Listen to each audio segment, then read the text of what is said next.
Mesdames, Messieurs, bonjour. Je suis ravie de vous présenter votre journal hebdomadaire dont voici le sommaire. Travaux pour un nouveau parking au centre hospitalier. Visite des internes au Cateau. Décolmatage de la rivière. Journée du souvenir. Notre rubrique L'antenne est à vous. Et pour finir, reportage de la chaîne WEO. Début 2022, un nouveau parking gratuit comprenant 84 places dédiées au personnel de l'hôpital verra le jour. Les travaux ont été légèrement retardés car une vingtaine d'obus déjà explosés de la Première Guerre mondiale y ont été découverts. Mais tout est rentré dans l'ordre rapidement. Rendons-nous sur le chantier en compagnie de Claude Delcourt.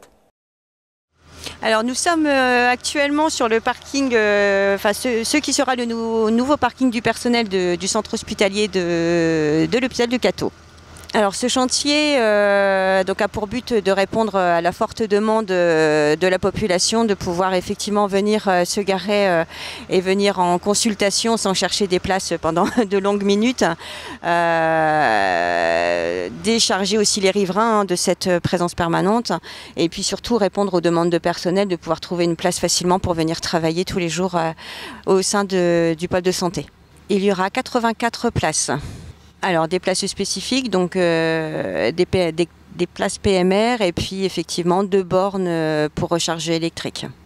Plus effectivement un parking pour les vélos et les motos. Là, j'agis en ma qualité de président du conseil de surveillance du pôle de santé.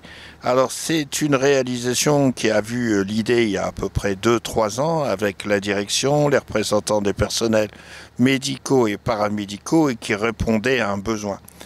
Le facteur qui a nécessité ce besoin, c'est le développement du pôle de santé avec son volet consultation, visite aux urgences et public-privé. Et puis la reconnaissance du pôle de santé sur le territoire. On dépasse largement le Cadésie, le Caudrésie, on touche l'Aisne et on touche le Nouvion, la Capelle, l'Andrecy et même des parturientes souvent qui viennent d'Avesnes. Donc tout ça, ça amène des gens qui viennent en visite, rendre de la visite à leur famille, à leurs proches, à leurs amis, en consultation. Et dès lors, tout se passe dans le cadre de la mobilité par des voitures le plus souvent personnelles ou des flux d'ambulances. Donc on a eu ce besoin de créer, c'était une remontée d'abord du personnel, c'était aussi des riverains boulevard Paturle qui se plaignaient du stationnement boulevard Paturle. Je peux le comprendre tout en sachant que derrière c'était pour des patients ou des gens en consultation. Donc on a mûri ce projet au sein du conseil de surveillance en accord avec madame la directrice. Alors c'est un projet qui remonte à 2 ans et demi, 3 ans. Nous, dans le cadre de la politique de la ville et du plan local d'urbanisme, on avait cerné ce site réservé à la santé, tout comme l'ancien Aldi. Mais il a fallu que madame la directrice rentre en consultation avec le propriétaire pour négocier la cession à l'amiable. Ça a pris du temps parce qu'il y a aussi des intérêts dans la succession du propriétaire, mais ça s'est bien déroulé et je la remercie vivement. Et puis après, il a fallu porter le projet. C'est long de porter un projet, on me disait tout à l'heure, c'est un projet qui est long. Bah oui, mais les budgets de la santé de l'hôpital du Cateau, comme tout autre, sont contraints à un visa de l'agence régionale. Il a fallu le légitimer. C'est chose qui a été fait. Après, il a fallu faire la consultation. On arrive à une enveloppe d'un peu plus de 400 000. Et puis, il fallait chercher des financeurs. Donc, on s'est tourné vers 2 entités. C'est la première en Hauts-de-France, c'est-à-dire la ville du Cateau, puisque ce parking répondait aussi à des problématiques de stationnement. Et aussi et surtout, c'est la communauté d'Aglo dans le cadre de la mobilité de ses citoyens pour se rendre à une offre de soins. Vous savez, je ne vais pas parler de la désertification médicale, des absences de recours. Il y a encore eu des articles aujourd'hui qui sont très bien faits. Mais je pense que tous les élus ont compris qu'il fallait qu'on soutienne la santé pour nos populations. Ils ont accepté, à la fois au conseil municipal à l'unanimité, de voter 80 000 €, de même à la communauté d'Aglo. Donc on apporte notre contribution. Pourquoi la volonté que j'ai exprimée d'apporter la contribution? Elle est simple. Je ne voulais pas voir arriver un constructeur de 3 privés et faire payer une redevance à quelque niveau que ce soit pour financer cet équipement. On n'est pas ici sur une autoroute, hein. Et je ne voulais pas que les gens payent pour venir en consultation, payent pour voir des patients, etc. Donc le parking, pour moi, doit être intégré dans la politique de santé et d'accès aux soins. Et c'est pour ça qu'on a été chercher les fonds publics. Et c'est pour ça que l'ARS aussi a approuvé ce projet et qu'elle a donné son feu vert à la politique d'investissement. Après, il a fallu faire des marchés publics, des consultations et on arrive à la réalisation. Moi, je suis très satisfait. Si tout va bien, parce qu'il y a les problèmes de température et de coulée du macadam, ce parking sera ouvert aux membres du personnel début janvier. Mais bien sûr, je dis à Madame la directrice, à Monsieur le chef de la sécurité, qu'il faudra bien faire une com en interne dense, c'est que le personnel vienne ici, pour libérer le parking visiteurs-patients en bas, et aussi le parking des consultations à l'espace santé. On ne pourra pas comprendre que ce parking ne soit pas plein alors qu'il répond aux attentes du personnel. Et ça, c'est du dialogue à faire, mais c'est un vœu pieux pour cette fin d'année, ce début d'année, mais je sais que le personnel comprendra bien les enjeux et qu'ils ont en forte attente aussi. Voilà globalement pourquoi ce projet est né, comme beaucoup d'autres, de la concertation, du temps, du dialogue. C'est un peu plus dur qu'avant puisque l'ARS émet un avis. Bon, je suis content qu'elle ait mis un avis favorable et qu'on puisse réaliser cet espace qui est un plus quand même. Vous voyez bien les parkings aujourd'hui, tout est plein. Et je ne vous parle pas lorsqu'il y a transmission des cadres médicaux, paramédicaux et des médecins vers 13h, 14h et puis les visites qui débutent l'après-midi. C'est un problème de fond qu'on retrouve dans tous les hôpitaux. Est-ce qu'il ne faut pas décaler les visites beaucoup plus tard ? Après, c'est toujours un débat, mais c'est un problème de fond. Et puis nous, on se doit aussi d'assurer la protection de nos salariés, quel que soit leur grade et leur nature. Voilà, donc c'est un projet qui est un plus pour l'accueil, c'est un plus aussi pour l'image de l'hôpital au sein de son territoire du Cambrésis, mais même au-delà, au niveau de la région, puisqu'on a des têtes de pont ici dans certaines disciplines et une reconnaissance. Et puis pour vous dire aussi, dans quelques instants, on recevra la délégation de 30 nouveaux internes qui viennent visiter le Cambrésis avant de prendre leur fonction en stage. Voilà, mais je vais laisser la parole à Séverine, qui est la représentante du personnel, qui attend d'avoir le micro pour exprimer le point de vue du personnel. Oui, bonjour. Voilà, je vais parler en qualité de représentant du personnel. On a évoqué à plusieurs reprises durant les instances la problématique de stationnement. C'est vrai que quand les agents doivent se garer sur le boulevard et récupérer sa voiture à 22h, ils ne se sentent pas forcément en sécurité. Donc au fil des discussions, voilà, la direction nous a entendus et a répondu aux besoins du personnel. Et voilà, on aboutit au projet et on est quand même ravis d'avoir un parking pour nous, dédié à nous. Voilà. Oui, je confirme ce que Séverine nous dit. Effectivement, nous sommes ravis d'avoir un nouveau parking, un parking supplémentaire. Ça répond effectivement à une demande du personnel, des patients, des familles. Donc c'est un plus et une belle évolution également pour le centre hospitalier et pour le pôle de santé du pays de Matisse. Alors, pourquoi y a-t-il des trous sur le terrain ? Alors c'est pour tout ce qui est infiltration des eaux pluviales, pour éviter que la zone soit inondée par la suite. Voilà, c'est pour 2 pluies consécutives centenaires. Le bassin de rétention peut accueillir 2 pluies centenaires. Alors notamment hier, on a découvert des obus sur le site, donc le service de déminage est intervenu ce matin.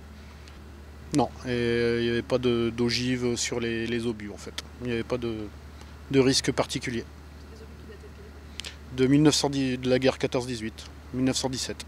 Nous avons déjà installé donc sur le parking de l'espace de santé du pays de Matisse de bornes qui ont été mises à disposition au mois de septembre à peu près.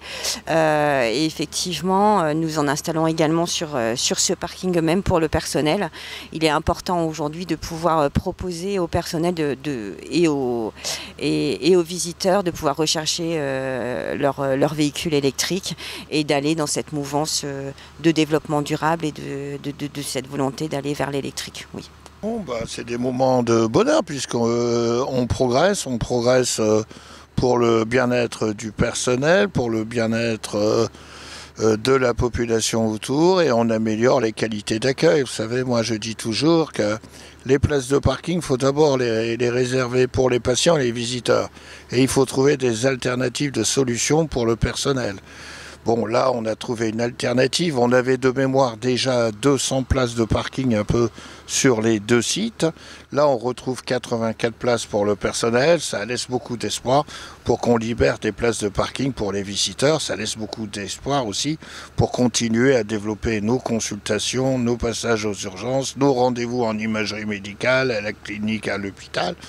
Donc, c'est un hôpital qui vit, qui a toute sa raison d'être, d'exister, qui est reconnu par le professeur Vallée, le directeur de l'ARS, qui nous avait rendu visite il y a à peu près un mois, et qui a reconnu, au point de vue des chiffres de l'activité, la réalité de cet hôpital, de ce pôle de santé, et son implication dans la politique de santé sur le territoire. Et on va bien sûr intégrer, mais c'est un peu plus complexe à expliquer, le programme régional de santé, où dans beaucoup de disciplines, on est reconnu comme pilote. Vous savez, je dis toujours aux gens, nous ne sommes qu'une commune de 7200 habitants ou 300, les querelles de certains m'énervent, mais nous offrons une réponse à peu près à un territoire de 60 000 habitants. Une réponse de premier recours aux soins, mais une réponse d'orientation après vers des spécialités et autres. Et ce qui a modifié profondément la donne, c'est l'espace santé, où ce sont les professionnels de santé qui se déplacent pour consulter. Et après, ils font le diagnostic médical, avec orientation ou non, des patients. Et ça, c'est un plus dans le concept actuel. Voilà. Donc, on a d'autres projets en tête qui donneront lieu à d'autres réunions. On travaille activement au conseil de surveillance, mais aussi dans toutes les instances, avec les personnels médicaux et paramédicaux, pour répondre et s'adapter au mieux à l'évolution et à la demande de l'Agence régionale de santé. Vous savez, on a été un site pilote aussi pour la vaccination, on y est encore. On a même envoyé des praticiens des urgences en mission à l'étranger et d'autres personnels paramédicaux. Donc il y a une reconnaissance et c'est par le biais de la reconnaissance qu'on peut abonder des projets et être reconnu. Voilà, je vous remercie à toutes et tous. Afin de lutter contre la désertification médicale, une opération découverte a eu lieu au Cateau pour 28 internes en médecine dans les différents pôles de santé dans le Cambrésis. Une façon de leur faire découvrir notre belle ville afin qu'ils soient séduits et décident de s'y installer dans le futur. Accompagnons-les lors de cette visite. Alors le territoire du Cambrésis accueille depuis des années des internes tous les 6 mois et depuis 2016 on a choisi d'accueillir ces internes d'une façon différente en leur faisant découvrir le territoire. Tout est parti d'une réflexion d'une interne en 2016 qui m'a dit, vous savez, quand on quitte le Cambrésis après 6 mois de stage, ce qu'on retient du Cambrésis, c'est que c'est un stage à 1 heure de Lille. Et c'est juste un stage à 1 heure de Lille. Et nous, quand je dis nous, c'est les élus, les professionnels de santé, les maires, les directeurs d'établissement. On s'est dit, les internes doivent retenir autre chose que ça du Cambrésis, que simplement que c'est un terrain de stage à 1 heure de Lille. Alors on a décidé en 2016, avec l'aide d'une interne qui en avait fait sa thèse, de faire découvrir le Cambrésis aux jeunes médecins dès qu'ils arrivent le premier jour en stage. Alors en fait pas vraiment le premier mais plutôt le deuxième. Le premier jour du stage, ils sont accueillis dans leur terrain professionnel et le deuxième jour c'est un accueil vraiment de territoire. On a été accueillis ce matin par la mairie de Cambrai, par la communauté d'agglo de Cambrai, par le directeur de l'hôpital de Cambrai, par le directeur de la clinique du Cambrésis, le directeur de la clinique Sainte-Marie, directeur de la clinique Saint-Roch, la responsable de l'hospitalisation à domicile. Vraiment un accueil éclectique du territoire pour manifester auprès de ces jeunes soignants qu'ils ont de l'importance pour nous et que nous avons une reconnaissance vis-à-vis d'eux d'avoir choisi le Cambrésis pour en faire leur stage. Leur stage, ça va être un stage de pédagogie, ils vont apprendre leur métier, mais en même temps d'apprendre leur métier, ils doivent découvrir notre territoire. Et ce qu'on veut, c'est qu'au terme de ces 6 mois de stage, ils puissent se dire « je sais ce qu'est le Cambrésis ».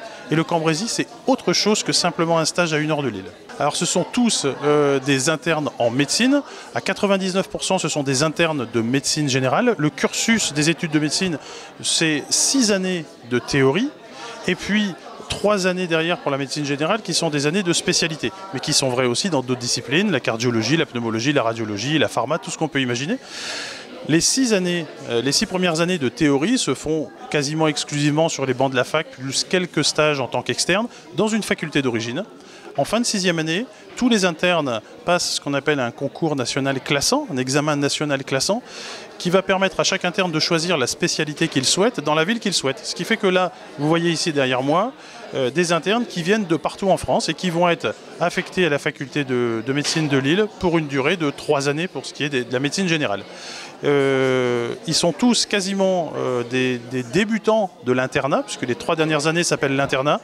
On a des premières années d'internat et puis on a des deuxièmes années d'internat, quelques troisièmes années d'internat, essentiellement médecine générale, mais on a aussi un interne en radiologie, un interne en spécialité de gériatrie et puis une interne qui est en spécialité de psychiatrie. Là, forcément, on assiste à quelque chose, un sentiment qui est plutôt nouveau pour eux. Nulle part, dans aucun territoire, on fait un tel accueil. C'est vrai que les internes, on a tendance à penser dans les services hospitaliers, services de stage, que c'est une main-d'œuvre gratuite. C'est faux, c'est archi faux. Et en tout cas, le département de médecine générale, au niveau de la faculté de médecine, axe vraiment aujourd'hui les stages sur des terrains de pédagogie. Alors, les retours que j'ai pour le moment des internes, c'est qu'ils sont extrêmement surpris de la richesse du territoire, extrêmement surpris de cette fédération qui existe entre tous les acteurs du territoire. Et si eux ont de l'importance pour nous, on a cette reconnaissance vis-à-vis d'eux pendant 6 mois. Ce sont ces jeunes médecins qui, au travers de la stage, vont soigner les patients de notre territoire. Et il y a de fortes chances que les patients passent entre les mains de tous les acteurs qu'ils auront rencontrés aujourd'hui. Il y a de fortes chances qu'à partir du cabinet de médecine générale, un patient puisse être transféré vers les urgences, où il va croiser l'interne des urgences, que ce patient soit transféré en médecine polyvalente et qu'il rencontre l'interne de médecine polyvalente, que peut-être ce patient aille en soins de suite et réadaptation, que peut-être ce patient aille en maison de retraite, que peut-être ou malheureusement ce patient soit pris en charge par l'HAD. En fait, le parcours patient va transiter par toutes les mains de ces jeunes médecins qu'on a derrière qui vont être en formation pendant 6 mois dans le Cambrésis. Les internes passent tous une thèse de médecine générale, mais même les autres internes dans d'autres spécialités passent leur thèse sur un sujet de leur choix, mais un sujet qui soit profitable à leur spécialité. Nous avons la chance d'avoir 2 internes qui sont passés en stage dans le Cambrésis ces 2-3 dernières années, qui ont choisi de faire un travail de thèse sur ce qu'attendent les patients en termes de soins dans le territoire. Jusqu'il y a encore quelques années, on a bâti une offre de soins construite entièrement par les têtes pensantes de la médecine, c'est-à-dire les professionnels de santé, les médecins, l'agence régionale de santé, la sécurité sociale, qui sont quand même l'organisme hiérarchique de la santé. Et on a construit une offre de soins qui semble en adéquation avec en tout cas tout ce que les professionnels de santé veulent. La question que se sont posées ces internes, c'est est-ce qu'au final, tout ce qui est en train de se mettre en place, qui est très bien, maisons de santé, communautés pluriprofessionnelles, territoriales de santé, des groupements hospitaliers territoriaux, toute cette offre de soins, est-ce qu'elle répond pleinement à ce qu'attendent nos patients? Est-ce que nos patients, les gens du territoire, et en fait nous, nos familles, nos voisins, est-ce que eux attendent pas autre chose? Alors peut-être que ce qui a été pensé par toute la corporation médicale correspond à ce qu'attendent les patients, mais peut-être que les patients ont des idées auxquelles on n'a pas pensé. Et en fait, c'était tout le but de ce travail. Ce travail a été présenté en jury de thèse il y a à peu près 3 semaines. Les 2 internes ont bénéficié, bien sûr, de leur diplôme de docteur en médecine, mais avec une particularité, c'est la mention très honorable et les félicitations du jury pour ce qui a été qualifié par le président du jury de travail qui va rendre service à un territoire. Je suis Margot Richard, je suis interne en 3e semestre de médecine générale à la faculté de Lille. J'entame mon stage de 3e semestre à l'hôpital de Cambrai, au SSR et au court séjour. Alors je pense qu'on est unanime, on est tous étonnés d'avoir été aussi bien reçus de la part de la ville de Cambrai et du Caïto. On ne s'attendait pas du tout à avoir un si bel accueil, de découvrir l'ensemble du territoire. C'est vraiment chouette. Le lien entre la ville et le monde hospitalier, je pense que d'avoir un tel soutien des maires, des élus locaux, je trouve que c'est important de nous soutenir et puis de nous proposer par la suite de s'investir et d'avoir une patientèle ici dans le Cambrésis. De s'installer, pardon. Alors pourquoi avez-vous choisi de faire médecine générale comme étude? Alors, parce que j'aime bien toucher à tout. Voilà, clairement, j'ai fait mon stage en médecine générale obligatoire avec l'externat et ça m'a plu sur la diversité et le suivi de la patientèle aussi. En fait, on rentre plutôt dans un suivi, ce que je préférais à la médecine générale par rapport à la médecine qu'on a plutôt hospitalière et de surspécialisation. On peut à la fois avoir de la pédiatrie, de la gynéco, faire du suivi, des personnes gériatriques. Enfin voilà, c'est un pool assez varié, c'est ça. Afin que les poissons puissent se reproduire correctement, les pêcheurs ont décolmaté le fond de la rivière. Un travail indispensable afin d'offrir un joli coin de frayage. Écoutons les explications du président des pêcheurs catésiens, Michael Villard. Alors aujourd'hui, 6 novembre, des membres de l'association de pêche La Sirène réalisent un nettoyage des berges et de la rivière. Puis en remontant la rivière vers la rue des Digues, on va commencer à nettoyer des zones pour décolmater le fond de la rivière pour la reproduction de la truite fario qui devrait démarrer d'ici un mois et demi. Donc au vu du contexte sanitaire, nous avons réalisé une petite équipe pour éviter tout problème. Et puis l'action de nettoyage, c'est une action qui est inscrite au plan de gestion piscicole de l'association.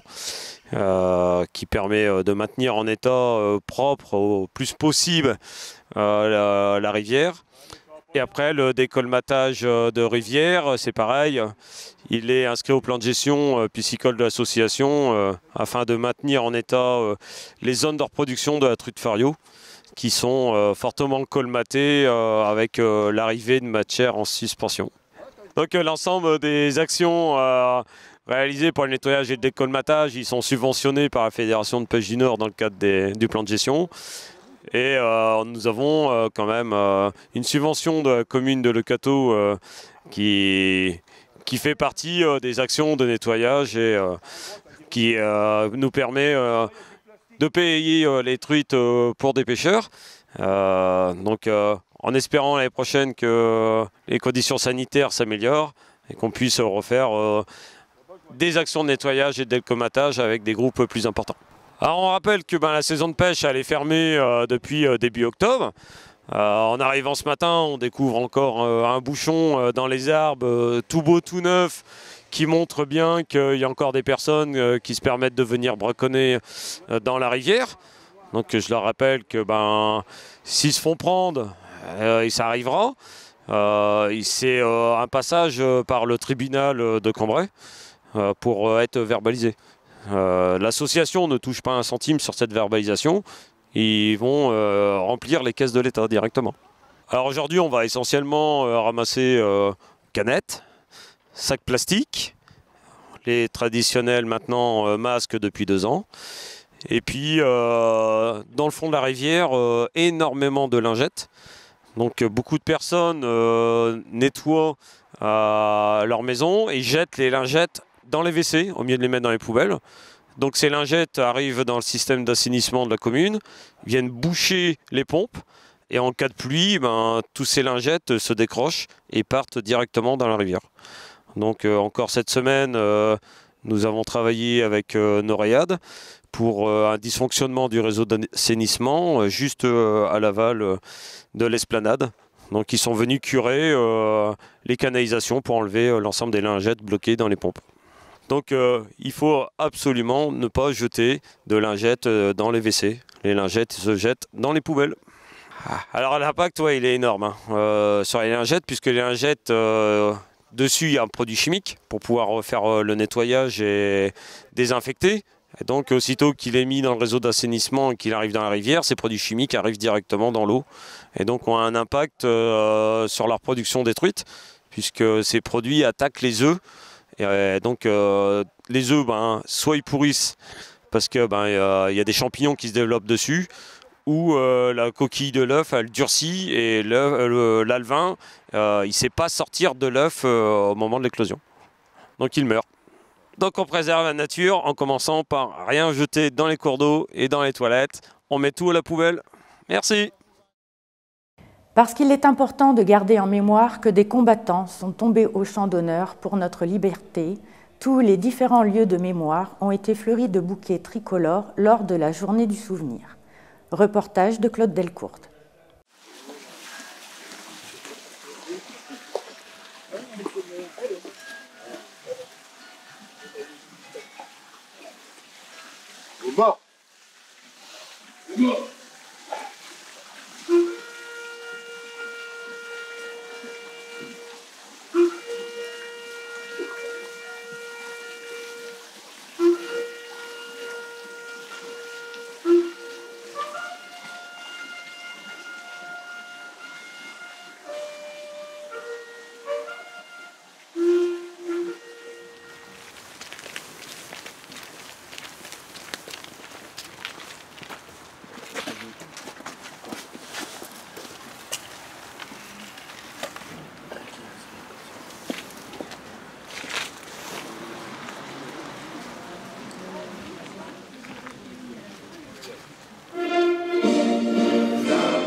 Les monuments aux morts de la guerre de 1870 constituent les premiers exemples français de monuments rendant hommage aux morts pour la patrie, citant à l'égalité les hommes de troupe et les officiers.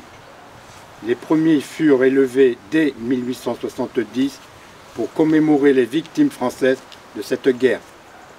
La guerre franco-allemande de 1870-1871 fut très courte. Entre la Prusse et les troupes impériales de Napoléon III, commencé le 19 juillet 1870 et terminé le 10 mai 1871. Le conflit fait 139 000 morts dans les rangs français. En février 1871, Jules Favre, ministre des Affaires étrangères, donnait l'estimation suivante. 509 000 prisonniers français, combattants français, pardon.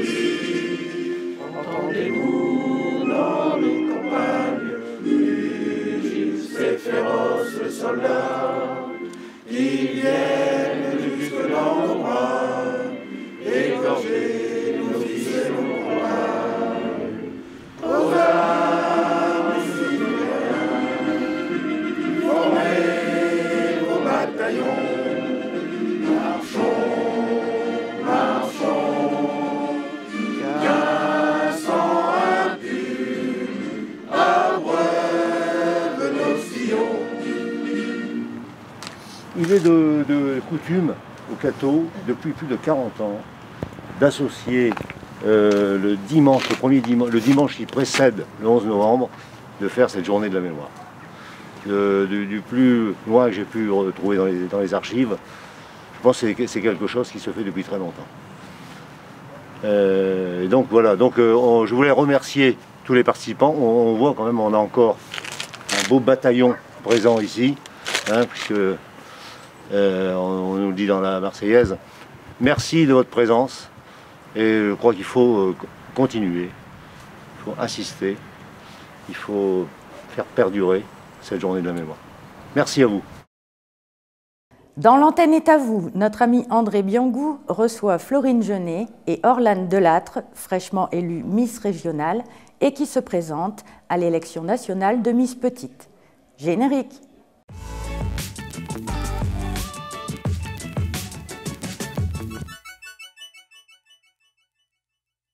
Mesdames, Messieurs, bonjour et surtout bienvenue sur notre plateau. Plateau sur lequel nous recevons deux Miss, intitulées Miss Petite et Miss Teen. Donc, tout ceci issu d'un concours qui s'est passé à Bellebrune, à côté de Boulogne. Et alors, ces Miss sont du Hauts-de-France. Je vais leur laisser donc la parole pour qu'elles puissent se présenter devant vous. Bonjour à tous, je m'appelle Florine Jeunet, j'ai 26 ans et j'ai été élue Miss Petit Univers Hauts-de-France. Bonjour, alors moi c'est Oriane Delattre, j'ai 18 ans et je viens du Cateau-Cambrésis. J'ai été élue Miss Petite Teen Univers. Bien. Je me tourne vers vous pour vous demander, vous êtes Miss Petite, Miss Teen du Hauts-de-France. Alors, vous vous arrêterez où? Pour l'instant, on est élu régional et on s'en va à la nationale début 2022 qui se déroulera à Caen. Ah, donc on peut dire que la date est connue. On a une date approximative février-mars. D'accord. Donc, si je comprends, c'est que vous deux qui partez là-bas, quoi. Alors nous deux, on va représenter les Hauts-de-France, donc à Caen, avec donc toutes les régions qui seront aussi présentées d'une petite et d'une teen univers. Alors parlez-nous, comment ça s'est passé quand vous avez passé votre concours? Vas-y, je vais essayer. Alors pour ma part, ça a commencé en février 2020. Oui. J'ai participé à un casting pour être sélectionnée pour participer à l'élection, donc casting qui a été réalisé en visio, étant donné des conditions sanitaires. Les conditions, oui. Voilà.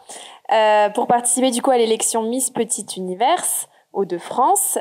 L'élection, elle a été reportée plusieurs fois dans l'année du coup. Et elle a finalement eu lieu le 26 juin 2021 à Bellebrune. Et j'ai eu la chance d'être élue Miss Petite Univers Hauts-de-France, parmi 16 candidates. Ah, il y avait 16 candidates quand même? Nous étions 16, oui. D'accord. Bon. Et vous n'avez pas de dauphine dans cette affaire?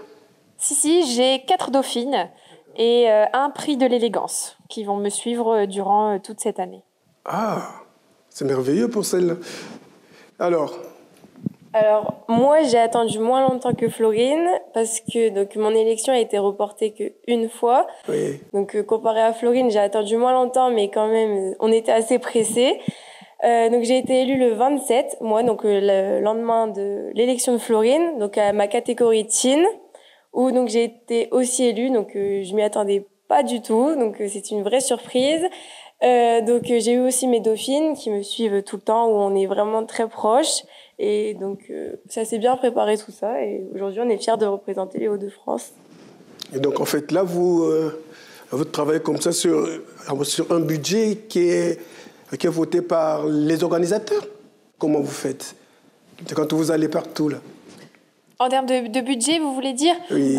C'est entre guillemets un peu de notre poche. Enfin, voilà, on s'organise comme on le souhaite. D'accord. Maintenant, l'élection régionale nous a permis, du bénéfice qui a été tiré, de participer financièrement à toute l'organisation nationale. C'est-à-dire que notre semaine de préparation pour la nationale est prise en charge, ainsi que le déplacement. D'accord. Donc vous serez appelé, vous serez convoqué, comment ça se passe là? Alors on sera convoqué une semaine avant la date de l'élection. Donc nous allons avoir une semaine de préparation où on sera avec toutes les titrées régionales, toute la France, dans la catégorie petite et dans la catégorie teen. On aura une semaine de préparation, donc que ce soit photo officielle, apprentissage des chorégraphies, des défilés, pour réaliser le show de l'élection nationale. On vous offre les tenues ou c'est encore pour votre poche? Non, on nous offre, on a des partenaires qui participent aux tenues que nous porterons le soir de l'élection. Autrement dit, vous avez des sponsors? Exactement. Ils sont nombreux? On en a pas mal quand même. Je sais qu'à notre élection, on a eu des belles robes de soirée où vraiment, elles étaient vraiment magnifiques. Et on a dû fournir que le jean et un t-shirt. Et encore, le t-shirt était prêté, donné. Donc c'est vrai que nous avons pas mal de partenaires et Les photographes sont aussi très bien. Ah, les photographes, ils sont aussi officiels, quoi, c'est ça? Oui, on peut le dire. Oui, oui. Bon. Qu'est-ce qu'on doit vous souhaiter pour ce concours qui vous attend? Qu'on apprenne toujours avec les divers progrès, qu'on apprenne encore plein de choses, que ça nous... je sais pas comment dire, mais que ça nous fasse grandir et qu'on apprenne encore plein de choses de ce concours. Et peut-être avoir une écharpe. Oui. En tout cas, nous vous le souhaitons fortement. Merci. Mais, alors, qu'est-ce que vous dites à ceux qui nous regardent? Qu'est-ce qu'ils peuvent vous apporter, ceux qui nous regardent? Alors, je sais que moi, personnellement, je n'avais pas forcément confiance en moi. Donc, de base, je suis du tennis. Donc, c'est vrai que c'est pas forcément trop mon monde, mais qu'il faut jamais rien lâcher, et que si vous avez un rêve, que vous pouvez tout tenter et que rien n'est infaisable dans la vie. Moi, je tenais du coup à remercier tous ceux qui nous ont suivis jusqu'à là, que ce soit nos familles, nos amis, nos proches ou même le public. Continuez à nous suivre comme ça. Merci à vous de nous recevoir aujourd'hui. Ça nous permet de nous faire une petite publicité. C'est bien sympa. Et puis, comme le disait Orlane, croyez en vos rêves et puis lancez-vous dans de nouvelles aventures. C'est comme ça qu'on apprend et qu'on découvre pas mal de choses. C'est vraiment très enrichissant. Est-ce que vous souhaitez que les gens vous appellent pour vous encourager? Oui, ils peuvent, sans souci. Dans ces conditions-là, il faut un numéro de téléphone, n'est-ce pas? Alors, on va éviter de donner les données un petit peu privées, mais nous avons toutes les deux une page Facebook sur laquelle le public peut nous suivre. Donc, Florine, Miss Petit Univers Hauts-de-France, et Orlane, Miss Teen Petit Univers Hauts-de-France. Où là, ce sera avec plaisir qu'on répondra à tous ces encouragements. Bon.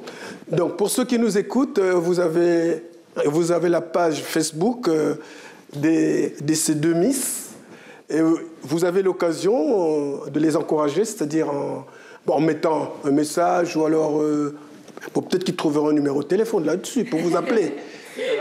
Si on vous appelle, c'est pas grave. Non. C'est un petit plus. Voilà, c'est un petit plus.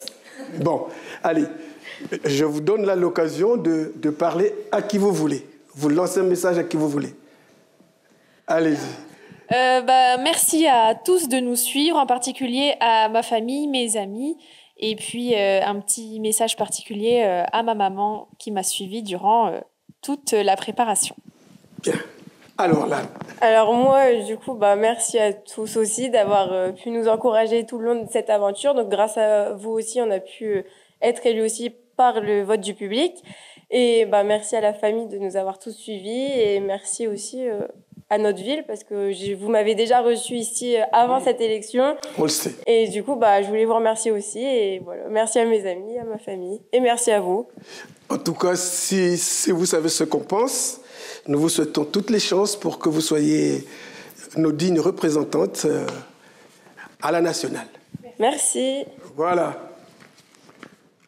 Et voici un très beau reportage sur les trésors patrimoniaux du Cateau-Cambrésis de la chaîne WEO que nous remercions pour l'autorisation de diffusion.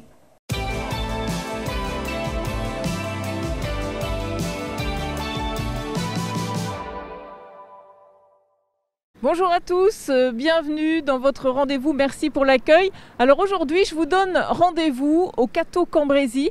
Le Cateau-Cambrésis, c'est une ville qui est située dans le nord avec 7000 habitants. Plus ou moins pour cette ville, et puis vous allez découvrir qu'elle a vraiment un patrimoine historique, plein de trésors, et on va en discuter. Vous avez justement l'hôtel de ville qui se trouve là, et je vais discuter de ce patrimoine historique avec Joseph Modarelli, qui est premier adjoint ici à la ville du Cateau-Cambrésis, chargé de la culture. Bonjour Joseph. Bonjour la télévision WEO.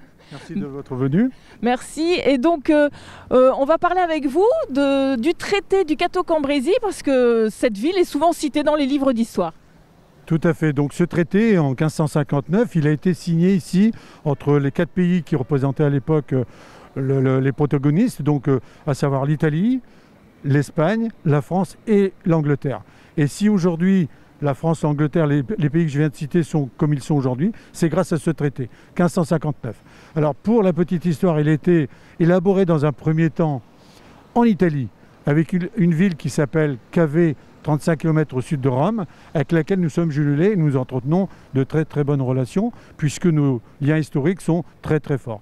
L'histoire a fait son travail. Exactement. Donc voilà, c'est un traité qui a marqué notre époque, qui a marqué très profondément le Cateau et l'Europe en général. Derrière nous, nous avons l'hôtel de ville voilà, qui est aussi une particularité avec son beffroi. Alors, ce beffroi, effectivement, donc, il a été restauré récemment, donc, en 2019, fin de 2019 pour la restauration. C'est un bâtiment qui, dans les plus grandes fondations, date du XVIe siècle, 1533.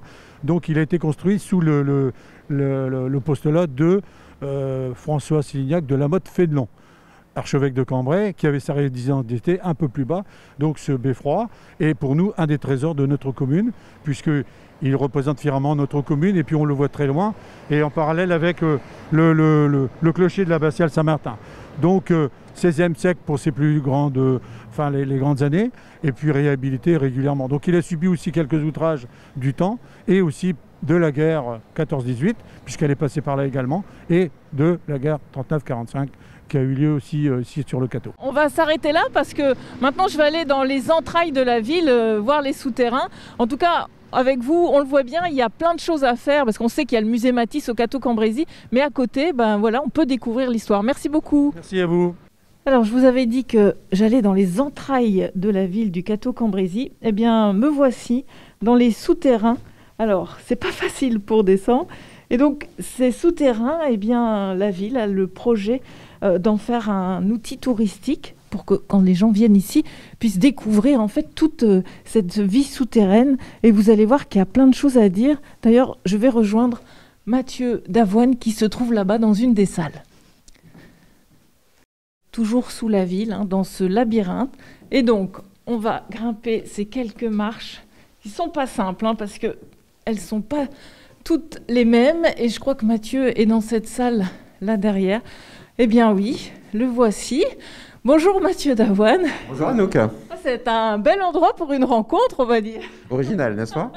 Alors, ces souterrains, c'est assez extraordinaire. Enfin, voilà, on voyage sous la vie. Parlez-nous de cette salle. Alors, cette salle en particulier, on est sur une des plus anciennes salles dans l'histoire de ces souterrains. On en a des traces historiques au moins du XVIe siècle. Donc sur des inscriptions, sur des marquages, sur des précisions qu'on a en fait dans notre fonds historique à la bibliothèque. On pense que ça peut être un ferme en fait au départ, donc l'endroit de stockage des archives historiques de la ville en fait, tout simplement du beffroi, de l'hôtel de ville qui était au-dessus. Puis on pense que ça a été transformé donc dans un cadre de prison, de cachot, voilà, donc avec des inscriptions d'occupants à travers les époques. Alors justement, on en a là, on va peut-être en montrer parce qu'il y a effectivement des différentes époques.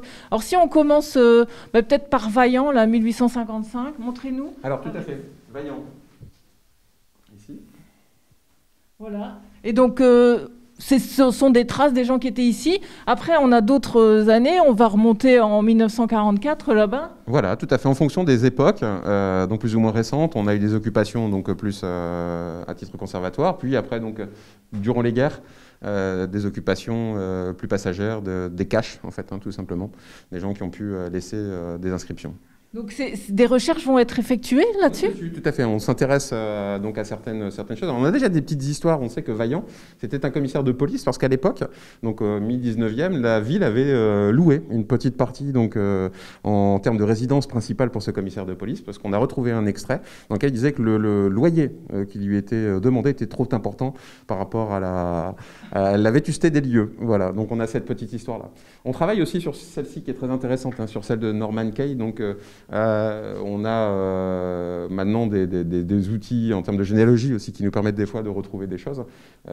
Et après, donc, sur des noms, des prénoms qu'on retrouve, même des descendants aujourd'hui actuels. Des noms d'habitants d'ici. Voilà, tout à fait. On a par exemple ici un Manès, un peu plus loin, un Dubois, bien sûr. Bricou aussi, donc des noms importants de la ville du Cateau. Donc un trésor aussi du patrimoine historique. On va quitter cette salle et puis on va rejoindre une autre salle où là, c'est une autre histoire. On y va ? On y va. On continue notre visite, Mathieu. Alors, on a quitté la partie la plus ancienne en fait de ces souterrains. C'est plus ou moins 16e siècle, c'est ça, 16e siècle. Et ici, eh bien, on rentre dans une partie qui a servi d'abri anti-aérien pendant les guerres. Tout à fait, pendant la Première et la Deuxième Guerre mondiale. Donc c'est un endroit, effectivement, alors qui communique, vous voyez, en fait, c'est l'intérêt un peu des souterrains de notre ville. Toutes les caves, toutes les boves historiques donc, de notre ville communiquaient entre elles. Donc vous avez un accès ici, directement. Ouais. Voilà un exemple d'accès qui donne directement en fait dans une sous-cave d'une habitation particulière. Donc ça veut dire que sous la ville, toutes les maisons du centre comme ça ont un accès Pratiquement toutes les maisons, énormément de maisons, effectivement, en fonction des rues, en fonction des emplacements, avaient un accès directement. Donc les gens savaient, en fonction donc, des époques de guerre, savaient à quel endroit ils devaient se regrouper, descendre pour se protéger donc, dans les abris qui avaient été, dans les souterrains qui avaient été réaménagés en abris anti-aériens. Alors, ces souterrains, quand on les voit là aujourd'hui, ils sont nickel, on va dire. Votre volonté, c'est d'accueillir du public. Hein. C'est ça, tout à fait. C'est d'ouvrir, de faire en sorte que les Cartésiens et les gens de l'extérieur aussi se réapproprient donc cet élément de patrimoine très important pour nous, sachant qu'on a vraiment des intérêts architecturaux très intéressants, des époques très différentes. On a vraiment de la matière, on a vraiment des choses à raconter par rapport à ces souterrains. Donc l'idée, c'était effectivement de les remettre vraiment en état, le plus propre possible, d'avoir un circuit de visite ouvert, donc avec guide touristique, et aussi pour la ville de pouvoir emmener entre guillemets nos ambassadeurs, nos référents, les gens avec qui on fait des jumelages pour leur montrer voilà, notre histoire à travers nos souterrains. Une belle fierté pour votre ville, Cateau-Cambrésis, de pouvoir montrer ça et de dire ça existe et c'est en bon état. Tout à fait. C'est un projet fondamental pour nous hein, dans notre gestion, de remettre ça au goût du jour, de pouvoir l'offrir surtout à la population. Parce que c'est vrai que c'est l'histoire concrète, l'histoire, quand on marche justement dans ces souterrains, on touche l'histoire, on est vraiment dans l'histoire. Ça permettra justement aux gens de s'approprier vraiment cet élément tellement important pour nous de l'histoire du Cateau. Merci beaucoup en tout cas pour vos explications. Me voici à nouveau à la lumière du jour. Hein. On a quitté les souterrains, donc on a parlé de ce patrimoine, mais au Cateau-Cambrésis, on se tourne aussi vers l'avenir avec le numérique et on va en parler justement avec Alison Wyss. Bonjour Alison. Bonjour. Alors vous êtes manager de centre-ville et donc je disais, on va parler du numérique parce que l'objectif c'est de faire passer les commerçants au numérique, enfin les aider à faire ce pas. Tout à fait. C'est l'une de mes missions, donc le passage pour les commerçants au numérique. Pour moi, c'est un outil qui est essentiel pour eux, surtout avec la crise sanitaire qu'on connaît et les confinements qu'on a connus, le fait de se diriger vers des marketplaces pour pouvoir vendre des produits en ligne, faire du click and collect ou juste se mettre en site vitrine pour avoir une présence sur le web, pour moi c'est indispensable. Donc j'aide les commerçants à passer au numérique. Donc pour certains on part de zéro et c'est vraiment juste la présence sur Google, sur Facebook pour être référencé. Et puis pour d'autres qui sont un peu plus avancés, c'est vraiment ce passage sur la marketplace. Donc on a un partenariat avec la CCI justement pour aider les commerçants à se mettre en ligne. Mais donc ça veut dire que pour ces commerçants, le numérique c'est plutôt un trou noir et donc vous arrivez en disant il faut absolument aujourd'hui être là-dessus pour conquérir de nouveaux publics, de nouveaux clients. Oui, pour moi ça doit être un complément pour eux. Donc je tiens au commerce de proximité, je tiens à ce lien qu'ont les commerçants avec leurs clients, mais je pense que ça doit être un ajout, un apport pour eux, ce fait de pouvoir rayonner sur les villes alentours, de pouvoir apporter un service supplémentaire à leurs clients, ça doit être pour moi un plus. Et donc ils réagissent bien quand vous arrivez avec ce projet-là, comment ils se comportent ? Alors on a des commerçants qui sont implantés au Cateau, c'est une de nos particularités, qui sont implantés depuis de nombreuses années. Et comme cette charcuterie là ? Oui, on a par exemple la charcuterie qui se trouve juste ici, donc c'est Monsieur Fossé, président de l'Union commerciale, donc qui tient sa charcuterie depuis maintenant des années et des années. Et puis on a un autre commerçant dans les rues adjacentes qui est sûrement maintenant le commerçant le plus ancien du Cambrésis, donc qui a 84 ans et qui est encore dans sa boutique. Donc c'est Monsieur Doison. Et pour eux c'est un peu plus compliqué, mais je ne les laisse pas se débrouiller seuls. Voilà. Vous êtes là pour vraiment les accompagne. On prend le temps et on fait les choses à leur rythme. Okay. Bon, ben merci beaucoup. Bon projet en tout cas, c'est gentil.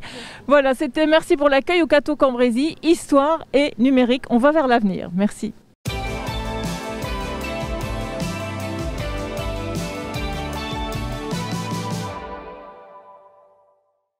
Et voici quelques brèves. Exposition au bureau d'information touristique jusqu'au 27 novembre. Regard d'artiste par Marie-Agnès Ringeval, Marie Belle et Christine Desfossés. L'entrée est libre. L'exposition visible du mercredi au samedi de 9h30 à 12h30 et de 14h à 18h. Fermée le lundi matin, le mardi et le dimanche. Spectacle de théâtre et de marionnettes contemporaines à la médiathèque, d'après l'album jeunesse Fil à la patte d'Aline Ahon, le samedi 20 novembre à 10h15 et 11h30. L'album raconte l'aventure d'un chien cousu de tissu et file une métaphore sur la complexité des relations humaines. Spectacle gratuit, place limitée, réservation obligatoire au 03 27 84 54 22 ou par mail contact@mediathèque-lecateau.fr. Merci de respecter les normes sanitaires en vigueur, lavage des mains, port du masque et passe sanitaire. Ce journal est à présent terminé. Merci de m'avoir accompagné jusqu'à la fin. Je laisse la place à André Biangou pour sa page des sports. Bonne semaine à tous et à bientôt.